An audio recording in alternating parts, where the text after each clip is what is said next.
So if you guys are a little more enthusiastic, there's dessert for everyone. And there's also a lot of healthy dessert, but there's macaroons as well. So I'm going to not take too much time. I'm just briefly going to go through my journey. So my name is Pooja, Dingra, and I own a brand that's called 15, and I'll take you through my journey a bit. So about us, I just want to start off by telling you where I am today, and then I'll just take you back a little bit and explain how I got here. Okay? So we're a French-inspired pastry shop. We have 4 outlets right now. One is in Phoenix Mills. It's a very beautiful illustration of a Bandra store. I don't know if you guys have seen it. It's on Pali Hill. We have one inside Good Earth at Raghuvanshi Mills. And the biggest one is coming up in Lokhandwala, which is going to open in 2 weeks. And that's more like a cafe format as well. So not only desserts, we have some food in there. We're going to focus a lot on tea, coffee, all of that. So that's 4 outlets in Runway. I work out of a central kitchen, which is literally just 1 street away from here, so we don't have enough macaroons. We can easily go and get more. I have a central kitchen where we are a team of about 40 of us that work there now. I started with just 3 of us, and so that I'm going to get to the challenges of that later. And right next to my kitchen, I also have a culinary studio, which is called Studio 15. That's what the studio looks like.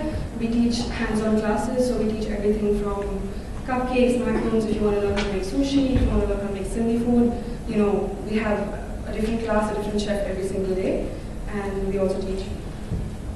I've also authored a book, which was the #1 cookbook of last year. It's called The Big Book of Treats, and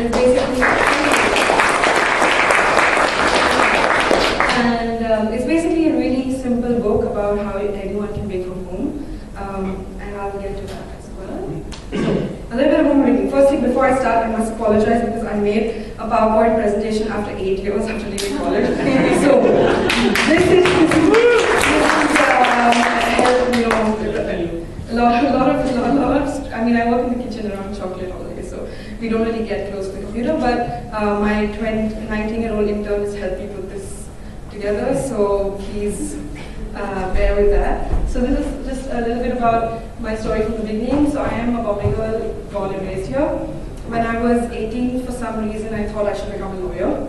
I went to law school for exactly 2 weeks, and I decided that wasn't for me. I went in the first day and they handed me these giant books. I looked at it and I said, this is not how I want to spend my life.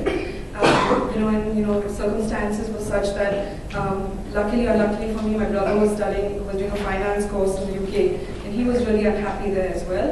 And he wanted to be a CA, and that didn't really work out. So from wanting to be a lawyer and CA, now we're a family of food entrepreneurs. We love food, and my father had some, he had some kind of stake in some restaurants, and he said that I would love if my children, could take this forward. And so he asked us, would you want to study hospitality? And the dream had always been to kind of own a small cafe. And he was like, do you guys want to go to Switzerland? Who's going to say no, right? So just like that, before we knew it, I quit my law school. And in 5 weeks since I quit, we went for an interview, we got in, and we moved to Switzerland. So Switzerland was 4 years of hospitality and business management. So it was really like a really good sort of base for understanding of what was going to come up later. There were not only classes about how the service industry works, but we actually had to do internships in different departments in hotels and restaurants. Really start from the bottom, be housekeeping. I've cleaned rooms for a year. I made over 100 beds. I don't know how many toilets I've cleaned, but it really gives you a good understanding of how things really work, and also you start to understand what it really feels to start from the bottom and understand when you set up a team how you're supposed to treat not only the people at top but the people at bottom, because you feel them. So that was a great experience. And so when I was working in Switzerland, I got the opportunity to work in a pastry kitchen, and I've always loved baking. I'm obsessed with chocolate.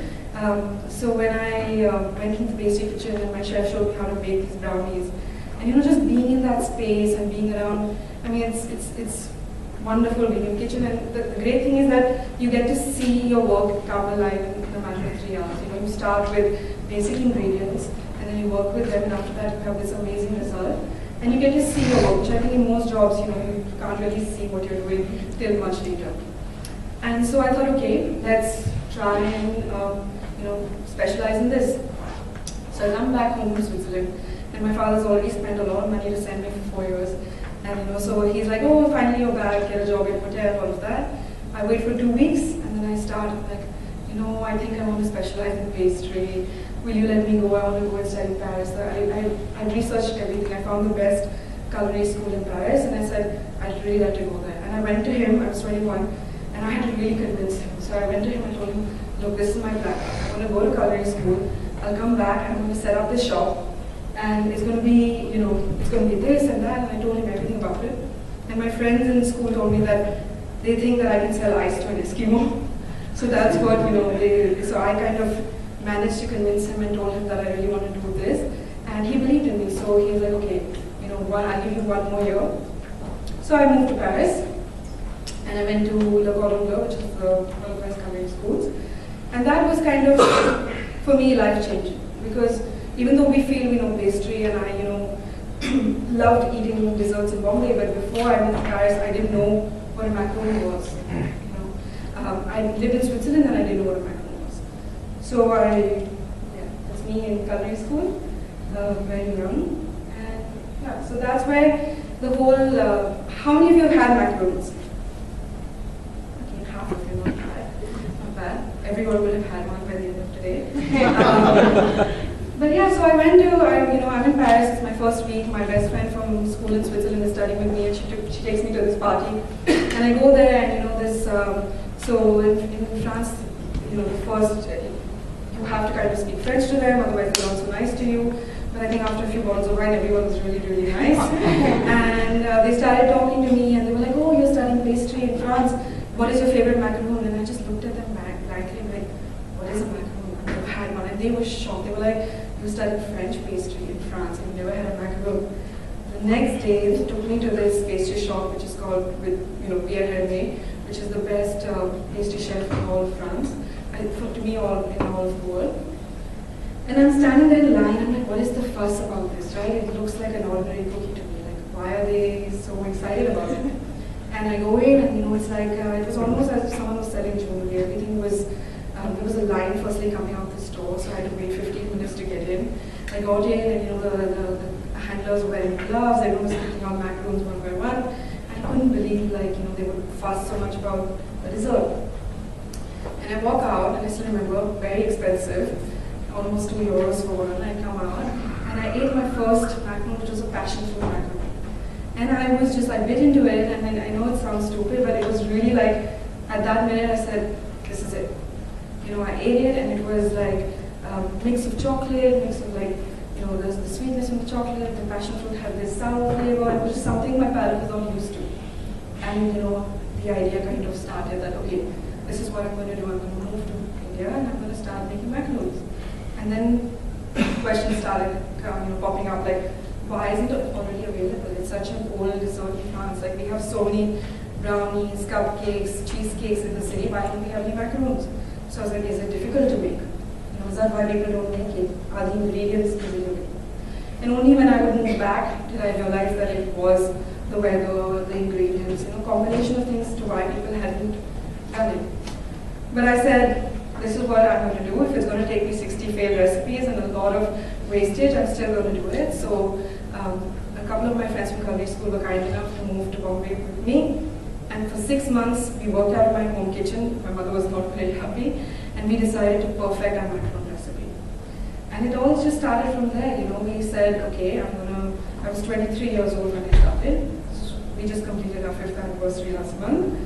And I got us, after working at home for 6 months, my parents realized that, look, we can't have you working in our kitchen anymore, you need to get your own space. So my father helped set up my Sunny kitchen, and he gave me a capital of 15 lakhs, and he said, this is yours, you started, and I've been on my own since then. So that's what I took from him. It's been 5 years and I've been on my own. So then finally, after trying everything, we made it happen, the macarons were there. And now, I was 23, I didn't really know what, a marketing plan is or what I need to do. Of course, in school we had study business plans and all of that. But I just had a very clear idea in my head. I knew what my product is. I knew who I wanted the customers to be. I knew how they wanted, like the feel of everything. Like Dessert was just treated like you would just get unbranded boxes. No one was paying attention to how it looked, how it felt. And I said, we're going to change that. So when I went to a printer and said, these are the boxes I want to get printed, he couldn't believe that I wanted to spend so much money on it. It's like, why would you want to spend money on your ribbons and your boxes and everything else? I said, no, this is, what I'm creating a brand, I'm building something from scratch. And when a customer sees our box, so today if you see any of 15 box, even if you see from far away, you look at it and you recognize that it's from the 15. If anyone posts a picture of it, even if the brand is covered, you will just identify the box. And I just started with that. I didn't really have money to take out ads or anything like that. But I knew that how things work. Like if I ate something and I liked it, I would definitely tell a friend. If the friend liked it, they would pass it around, and that's exactly what I did. For the first 1 year, I took my monkeys everywhere. I've got some here today as well. But that's what I did. I would go for every exhibition, every fashion show, everywhere that I could, and I would just make people try it. I said, why don't you try this? When you know that it's a product that you strongly believe in and you like it, people will kind of give you that response as well. And that's how it started. Just by word of mouth and sampling. So people started taking it, trying it, liking it, then ordering it for birthdays, for baby showers. We started sending them all across Bombay. We found out that they freeze really well, so you can freeze them and ship them across the country. So we've, several of our customers are in Calcutta, Chennai, Goa, and we just send them boxes of our vacuums.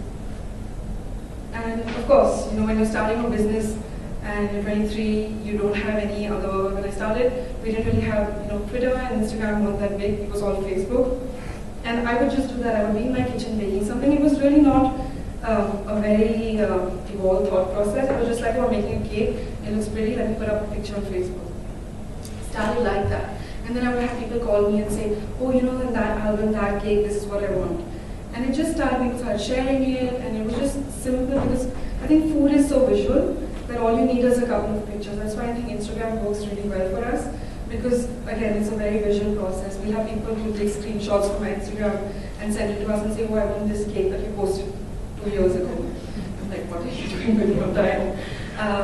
But so that's how it happened. Yeah? And even with Twitter, I've been on Twitter since I began. The day I began, I found some tweets from the very first day I worked, and when I go through all of it, it feels like a nice documentation of what my journey has been over Twitter. And so we have, we've started some campaigns where, again, we haven't got any agency to do it for us. It's just me who's handling most of it. I have 2 interns now who kind of help post, repost, all of that. But we kind of managed to gather a pretty strong, loyal customer base. And so if I had to talk about how this whole thing happened, or what my general beliefs are and how I make things work, I really believe that you need to have a clear vision of what you want.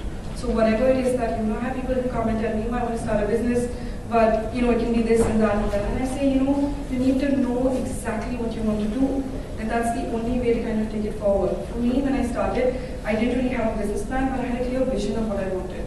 So I made a book, and in that book I put down everything. The way the brand would look, the colors I would use. It kind of became like a brand book. When I look at it now, it kind of became like a brand book. And I think that's very important to have. Most people kind of, when they're not clear in their minds, I think that's where you need to go back and start from. Be clear in your head what you want to achieve. And, things will progress and things will change, but your vision of what you want from your company shouldn't. And so it's been, ever since I read my first business book written by Subodh Bachi when I was 19, and at that point, I found out that he used to write for Forbes magazine, and it was in my head that one day I wanted to be featured on the Forbes list. And so this happened last year. I was part of the Forbes 30 under 30.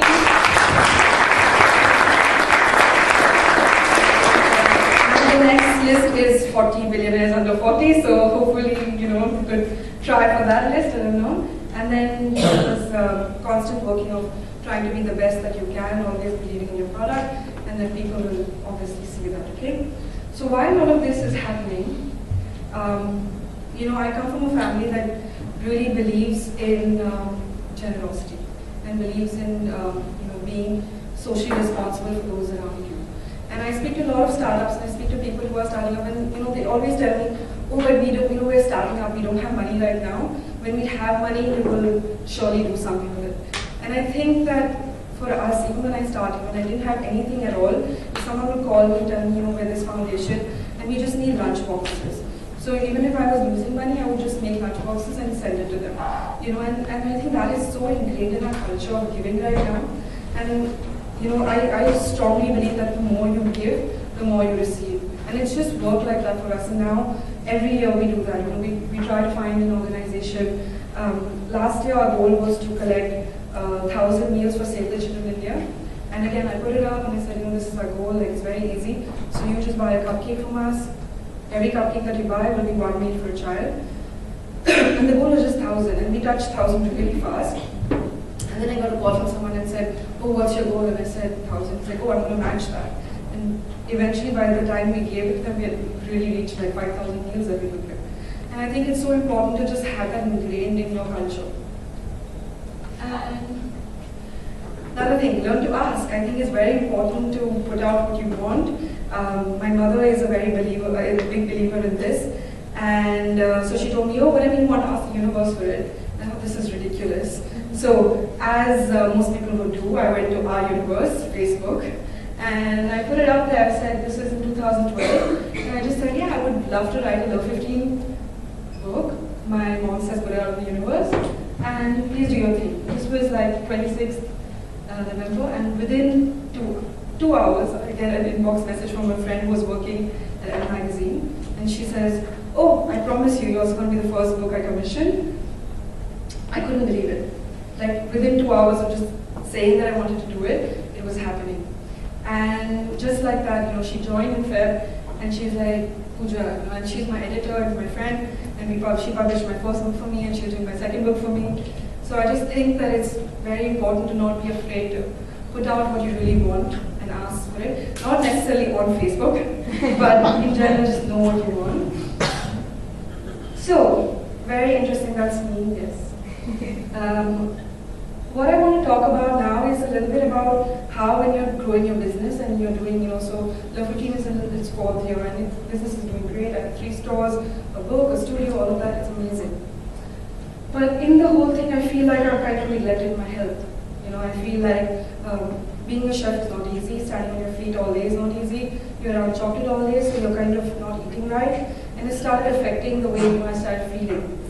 And I just got it really affected me, and I started thinking of what I can do. So obviously I started doing a lot of research. I'm a big, when I would read quotes like this, and I would read quotes about, if your goals don't scare you, you're not setting them big enough. And I would just see these quotes and be like, it's ridiculous, right? Like nothing would really make you that afraid. And I was in New York May last year, and I think I just found it so, my friend that I was living with was on the 5th floor, and every time I would try to go up and down, or even like try to walk half a block, I would just get so tired, and I would just be so uncomfortable. And I just, I wanted to change that. So I came back, and I called a close friend of mine who's a sports scientist, and he runs an institute called Heal Institute. And I called him and I said, Shamal, I really want to do something. Like, work is going great. Everything's great. We have opportunities. We're getting investors. We're going to open new stores. We're moving to different cities. But my personal life is kind of taking a beating. That finding that balance of work and personal life, like I'm not being able to manage that. And I was like, I couldn't even walk half a block here in New York.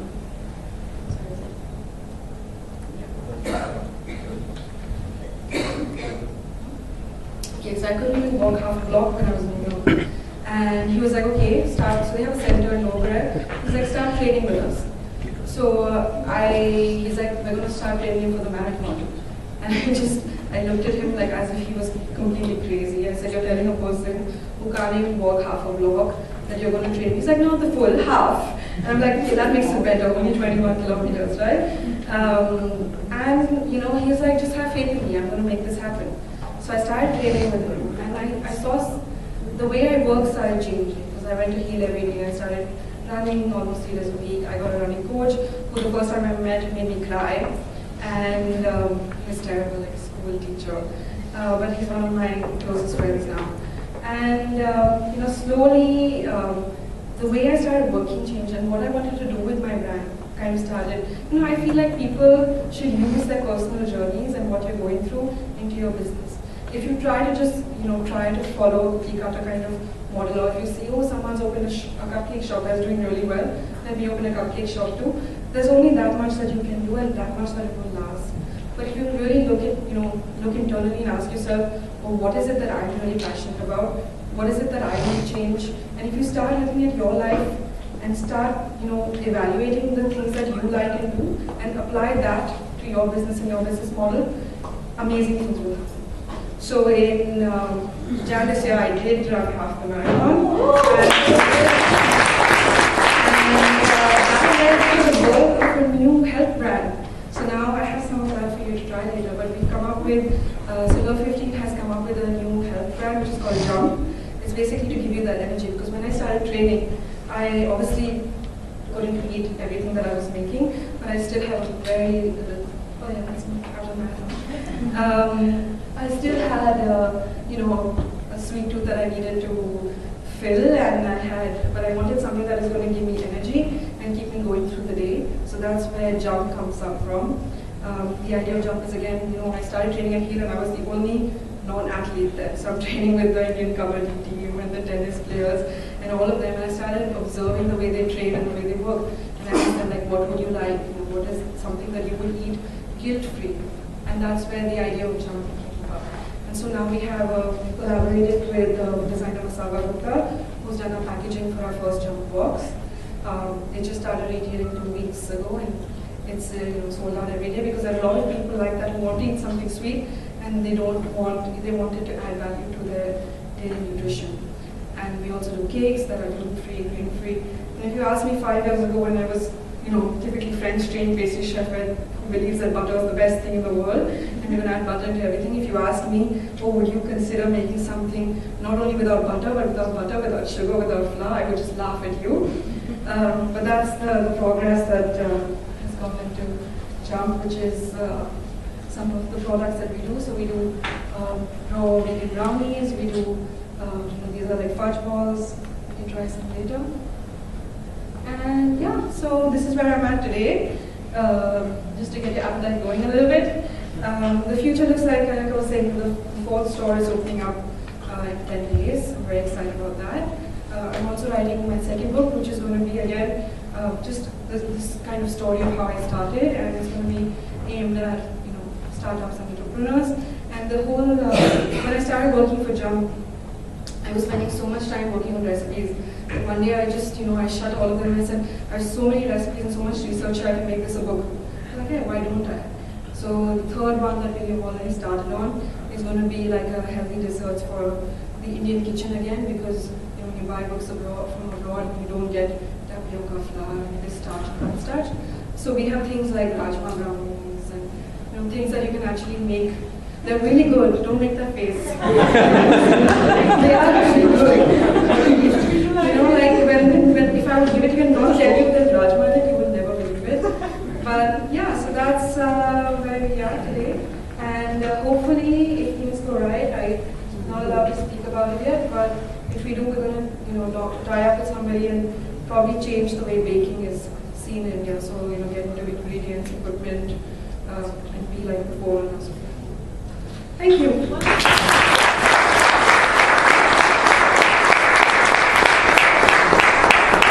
guys, louder.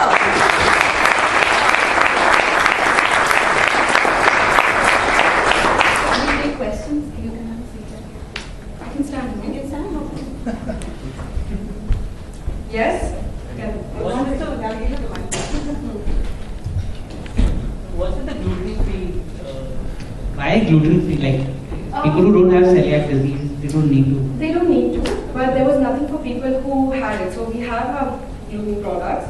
So if you don't have, allergy, you can buy a company of maximum. If you do, then there's something else for you as well. So we will have gluten-free, we will have nut-free, just for different allergies. I have a really close friend from school who suddenly one day, a pastry chef, who one day realized she has celiac disease, and the next day someone was making bread, eating bread, pasta, doing all that for a living. She's like, I can't eat any of my products. So it's just, since we have the gluten product already, we have to do that. Yes? I just have a suggestion to make. I'm also a runner. Yes, And I think it's probably very good for you to go to, maybe, I mean, if that's how you want to market it. There are lots of running groups on Juhu Beach and Narragansett Point on Sundays. Yeah. That'd be a great way for, So because I then the run target the- audience is also Yeah, so similar. I run the running group at PDP, Okay. Savio's. Yeah, so I run with Striders. So Okay, those yeah. guys are Yeah, excellent yeah, ways yeah. to market such a product. Exactly, yeah. That's the whole idea of the athletes and the.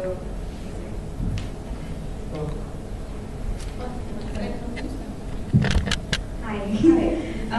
My name is Maithili and PRMA is my favorite too. So I understand. I've heard a lot about your patisserie and definitely get it. So my thing is, were you a single founder or did you have somebody do it with you? All alone. So how difficult is it? Do you ever feel that you could have, like, looking back? Oh, extremely difficult. I mean, the challenges never end. So it's difficult every day. Like just before I came here, I was dealing with a very difficult situation. So when I started, I was young, like 23, and starting as a young girl. And the problems I faced then are different from the problems I face today. But at that time, no one really took me seriously. So if I had to call a supplier and say, well, I want to buy this oven that is for 10 lakhs, they were just like, yeah. So I had to actually make my father call. So my father would, yeah, like my father would call suppliers, he would call, people and ask them for, even today, like if I want to rent a place, I make sure my dad is with me, because if I just go alone and be like, oh, I want to rent this place, which is 3 lakh rupees a month, no one is going to take me seriously. And that's really sad. And I find that all my other friends, like chef friends who are women and starting businesses, whether it's in Bombay or Delhi, they face the exact same problems. And that's really sad the way people think, but that's one of the challenges. I remember when I was starting out, with licensing and BMC and all of those things, like someone would walk into my kitchen from BMC and be like, who owns this? And I would come out from the kitchen and be like, yeah, tell me. And he's like, no, who owns it? And I'm like, me? And they were just like, आपके mister किधर है?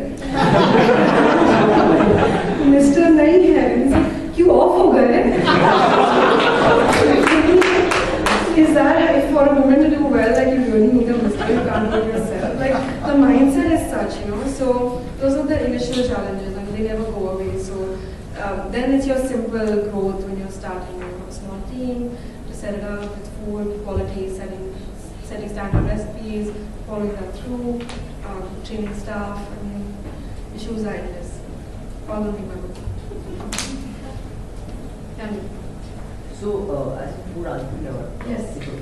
As a food entrepreneur, how do you see the evolution of eating healthy, getting into a country like India?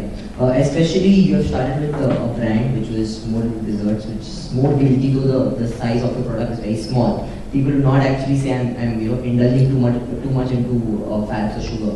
But because you've started as a brand which is into dessert, and now moving, having a transition and evolution as towards the health food, what would be in the next course of your plan, considering that we are serving Indian people who are not so matured towards health food.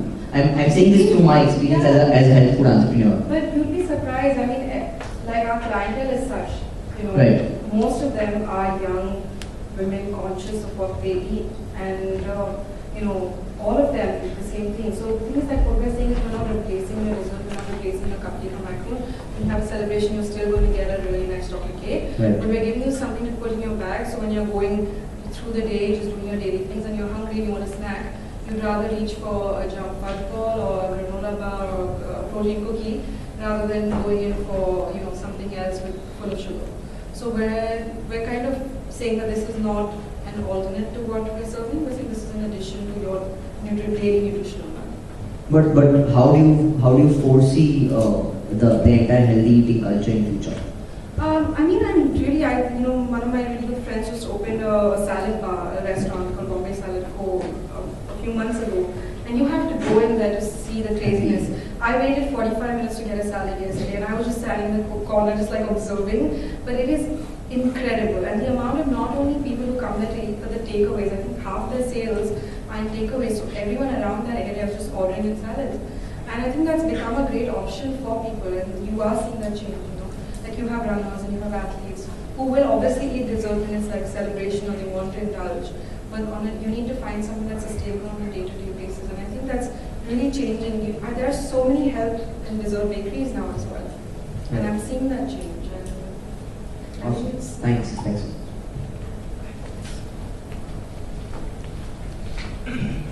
I think you said you really stressed on packaging. yes. So what I want to understand is, okay, India has a different market from France, and the Runway, I believe, is the biggest macaron brand over Yeah. there, and they are recognized for their packaging more than their macarons. Yeah. So was it the same in India, or was there a key I just success think factor? Or it was. I think it was an added factor as well because when we came, there were no really like. Firstly, to begin with, there weren't too many standalone bakery shops. Most pastry shops high-end were in five-star hotels. So we started, and most of them were just serving like regular brown boxes of baby anymore. I came in and said, okay, I want to change this. We want to like really make focus on the logo, focus on how the box feels, and and I think that really mattered because all these little, especially our little box of 6 macarons has been the same since we started. People really like, if I take it off, people will have a big problem with it because that's the one that they see on scenes like it's a fashion week or it's a work announcement, work shower, or whatever. But I think the packaging is very important because it's not only the way it looks, but also the way it feels, the way when you get it, the way it's presented. And I think that just added to what we were trying to do. I'd like to believe in known for more than the packaging. The packaging is just added to it. Yes. Yeah. How did you come up with the name Love 15? Oh yeah, thanks. I was supposed to say that in the presentation. So I lived, when I was in Paris, Paris is divided into 20 different arrondissements, neighborhoods, and I lived in the 15th arrondissement. So it became my home for a year. And when I kind of, moved back, I was really depressed. My parents had forced me to come back.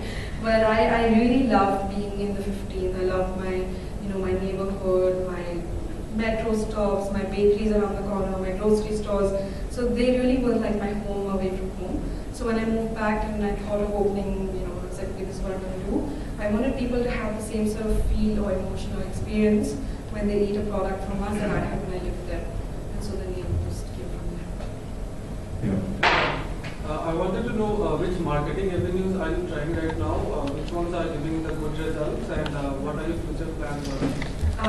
So I don't really have a marketing sort of team as such or any kind of, for me I'd rather spend money and get my customers to try the products. So that's what we do. We do tie-ups with different organizations. So if they have an event, we barter with them. So for example, if a magazine is having an event, they'll get goods from us and they give us an ad in their newspaper, online, whatever, and then that works better because we're not only giving them money, but the product is reaching our customer who wouldn't have normally gone to the store and bought a product. We are very active on our social media and we use that a lot. Both me and the 15 students of that. So we do a lot of Instagram. I think for us that's bigger than any other medium because it's so visual and food is so visual. But right now that's all that we're doing. We're not really putting down. And maybe when we open Pan India and we go to another city and we get some money and we can put some money in there. Yeah. In the morning session, we were told that you might feel you have a great idea, but you have to test it with the customers and get your unique insight. You had already the product ready before you launched it. So how did you get confidence that it will sell in the India? So thank you, that's a great point as well. So when I moved back, like I said, for me, the macaron was, the first macaron was in Paris. So what we did is when we got the recipe right, we actually went to different malls and we had stalls there. So the malls would just, charge like a fee for us and we would just be there and give out like in a day like 500 mini free macarons with the feedback form. So we did that like over several weeks every weekend, and it just started from there. And actually, that's what got it started because someone noticed us in that mall and said, "Oh, this is a great product," and that led to our first article, like a big article in the Sun Times, and that led to something else and something else, and it just kind of snowballed from there. So it was just again, and then we read all the feedback. We asked them like, "What did you think of it? Would you gift it? How much would you pay for it?" And I still have all those answers with me today. So that's the research that I did. Yes. Wait. Hi. Could you shed some light on managing your 40 employees? What are the challenges that come with it? How did you scale up organization structure? And then managing your store, you said you're going to have 4 stores. So how do you manage all So that? it is, I mean, it is very difficult. I'm not going to say it's easy. Every day it brings a new challenge, whether it is making sure they follow, like we have a certain conduct that we like from employees to kind of enforce that, make sure they actually, speak the brand language and they exactly the way they are is kind of difficult as well because training in India is such a big problem, especially at that service level. So that's something that I constantly struggle with. With my kitchen team, it's pretty good because I'm there every day, so I'm training them myself. So we were just me and 2 other chefs when we started, and today in the kitchen we are 20 of us. We have 2 kitchens now, so there's 20 of us there. That I am there every day, so I handle it. But it is, to delegate. What I've learned the hard way is that you just have to learn how to delegate when you start in your business. It really is your baby and you're spending, you don't have, the first 2 years of Love 15, I didn't clean my kitchen. I was there from 7 a.m. till closing midnight every single day. I didn't go for, I didn't see my friends for a year and a half, 2 years. Today I'm at the space where I can say, okay, I'm going to escape for lunch and I'll come back. And I know that my team will handle it. But the first 2 years was really like taking care of the baby. So you're there every day. You see, when you're there every day, you see the challenges that you face. You see the loopholes. You see, you experience different things, and then you can sort of set standard rules. For us, it's because it's been 4 stores over 5 years. It's still not been a big jump like people who just start and open 20 stores. We've learned with each store. We've learned. People have customers, the staff has tried to cheat me, and I found ways around it and loopholes. So it's just it's a learning process which no school can ever teach you, or no one, even if I tell you what I've done, it's something that you have to experience in your own business too. Anyone else has a question? I'd like to ask a question. Yes. I'm myself not an entrepreneur, but I have a very close cousin who's starting out into a similar space. He's getting into plant-based health fast food. Yeah. So vegan kind of fast food. See, there's one more here. So one of this. So he's right now in the mind space of buying real estate and getting into actually selling the products through a restaurant.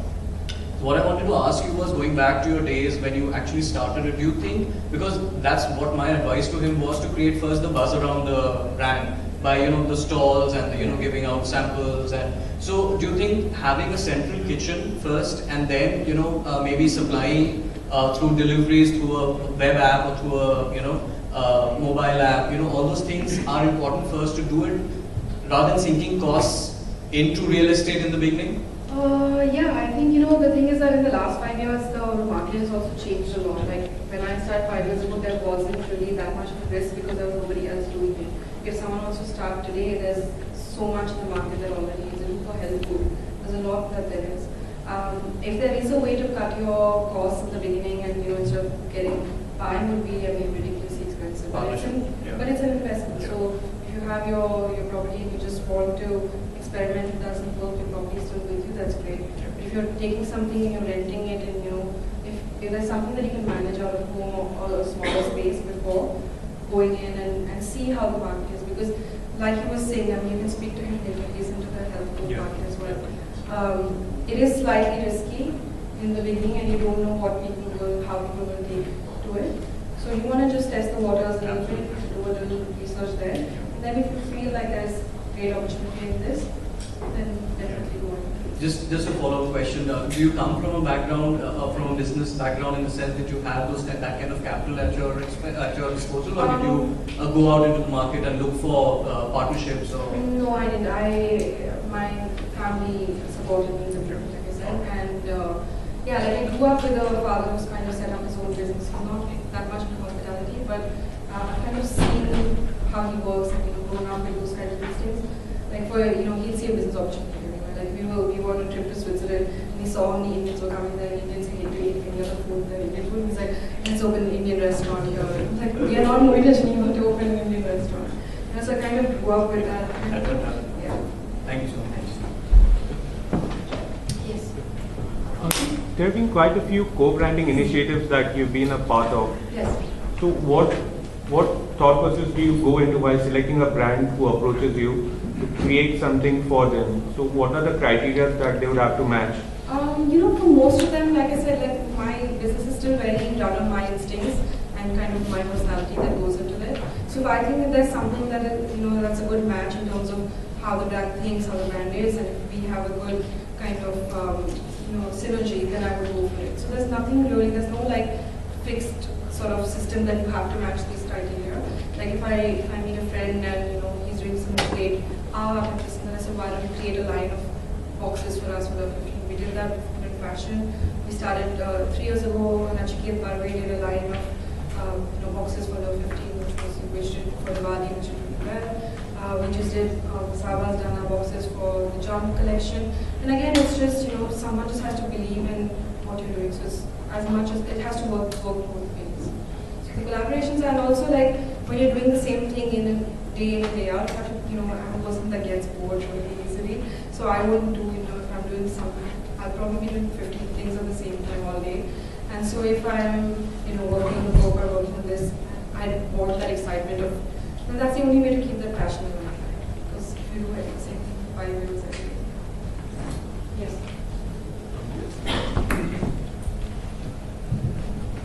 Yeah. The thing is, you are in some of the prime locations. So the challenge would be with regard to the rental. You think that investment was worth with regard to the very fact that your business took off, also the fact happened to be that very specific investment that you did, so Phoenix and all that kind of thing, was just worth it as far as the initial itself is concerned with regard to remittance. Second thing happens to be, obviously the people who will be managing the store would be the paid employee, and how do you get those passion out of those employees, basically as far as for the product is concerned? So the first question, yes, I think it's, for any brand to have that kind of value, you have to be placed for them. So for us, the first store was in Modi, outside a small salon, and I was paying like it was a friend salon. I was paying like 1,000 rupees a month, 1,000. Like it was just for namesake, and that kind of got people to reach the product, eat it, and then Phoenix Mills actually called us, and they told us I had the opportunity to pick any location in the entire mall, and they said choose your spot, and I chose that spot because I thought it fit perfectly, and we created space out of nowhere. And the rental is very high, but then so are the footfalls and so are the returns that we get from them. So it's definitely worth it. In terms of employees who man the shops, at the end of the day, it is just a job that they're doing, and to motivate them is challenging on most days. But we do have trainings for them. I'm personally involved a lot. They get to come to work in the kitchen. We do a lot of team building exercises. We do a lot of picnics. We do outings. So it kind of feels like a family setup rather than just employees. And it is difficult. I'm not going to deny it, but like that, how is it motivated? Any more questions? Yeah. Yeah, very good. Are you looking at